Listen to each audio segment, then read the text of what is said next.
brought to you by Silver Pumps. Top quality और consistent performance के लिए सिर्फ सिल्वर पंप नाम याद रखना। जो शराबबंदी नीतीश जी ने की है, तो उस पर आपकी क्या राय है? उससे राजस्व का नुकसान होता है, ऐसी बात कही जाती है। और मतलब वो राजस्व के नुकसान से जोड़कर इसको नहीं देखा जाना चाहिए। ये आदमी के चरित्र का सवाल है और इससे कई तरह की परेशानी होती है। शराब अगर बंद नहीं हो तब तो उन परेशानियों से बचने की कोशिश है। इससे समाज का, व्यक्ति का नैतिक ह्रास, हर तरह से कहीं आर्थिक रूप से नुकसान, तो इससे बचने का उपाय है। और गांधी जी ने भी कहा था कि शराब नहीं पीना चाहिए और सब लोग मानते हैं। हम आप कोई भी व्यक्तिगत रूप से हम मानते हैं कि शराब अच्छी चीज़ नहीं है। हम भले कितना भी शराब पिए, लेकिन हमको अगर अपने घर में किसी लड़की, बेटी, किसी की शादी करनी हो तो हम आप भी बहनोई, दामाद शराबी नहीं खोज सकते, जबकि हम खुद शराब पीते हों फिर भी नहीं खोजते। क्यों? इसलिए कि शराब पीना अच्छा नहीं माना जाता, बिल्कुल अच्छा है भी नहीं। तो उस दृष्टि से सरकार ने किया है, तो उसको राजस्व से जोड़कर नहीं देखा। नहीं, पर एक बात ये कही जाती है कि भाई शराबबंदी है लेकिन होम डिलीवरी, और मतलब शराब मिल रही है लेकिन शराबबंदी है, सरकार उसको अमल में नहीं ला पाती है। अच्छा, कोई भी कानून सिर्फ सरकार के चाहने से 100% सफल हो जाएगा? कभी नहीं सफल होगा। जब तक आम लोग नहीं चाहेंगे तब तक सफल नहीं होगा। सरकार ने अच्छा प्रयास किया है, लोगों को सहयोग करना चाहिए। अब लोग सहयोग नहीं करेंगे तो कैसे उसमें भारी सफलता मिल जाएगी?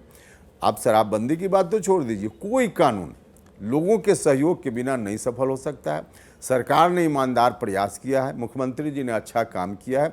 आम लोगों से हम तो बार बार कहते हैं कि सब लोग मिलकर सहयोग कीजिए तो यह अच्छा काम सफल होगा, वरना कठिनाई तो है, इसको हम स्वीकार करते हैं।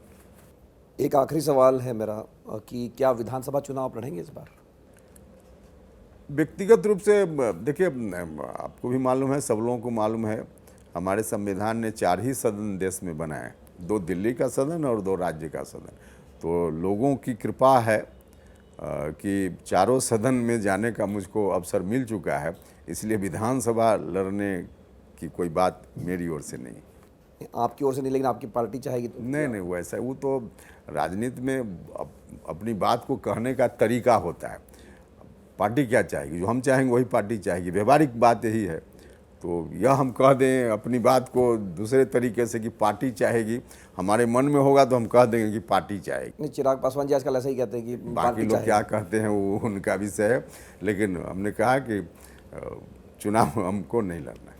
तो एक और जो मतलब चिराग पासवान जी की चूँकि बात हो रही है कि वो भी सक्रिय है बिहार में चुनाव लड़ने की, उनकी भी बात हो रही है, उनकी पार्टी कम से कम कह रही है, जैसे मैं कह रहा हूँ, तो वो भी एक बार एनडीए में एक और एलआई बढ़ गया है इस तरह से। नहीं, तो चुनाव लड़ना चाहें तो एनडीए में तो है ही, लोकसभा में है। अगर विधानसभा चुनाव उनकी पार्टी चाह रही है या खुद चाह रहे हैं तो इसमें क्या कठिनाई है? कोई दिक्कत तो है नहीं। तो उनके बारे में क्या राय है आपकी, मतलब कि उनको उनकी राजनीति के बारे में आप क्या सोचते हैं? क्योंकि वो भी मुख्यमंत्री बनने की कहीं ना कहीं आकांक्षा रखते हैं, हर आदमी रखता है जो राजनीति में होता है, लेकिन इस बार वो सक्रिय दिख रहे हैं। नहीं, तो ठीक कह रहे हैं आप कि जो भी राजनीति में है वह चाहता ही है। और राजनीति में क्या, बाकी जैसे आप मीडिया में हैं तो आप चाहिए कि मीडिया में ऊंची से ऊंची जगह पर जाएं, तो आकांक्षा रखना इसमें कहाँ कोई बुराई है। लेकिन हाँ, उसके लिए कोई हड़बड़ी करने से तो होता नहीं, जो तरीका है उसी तरीका से हो पाएगा।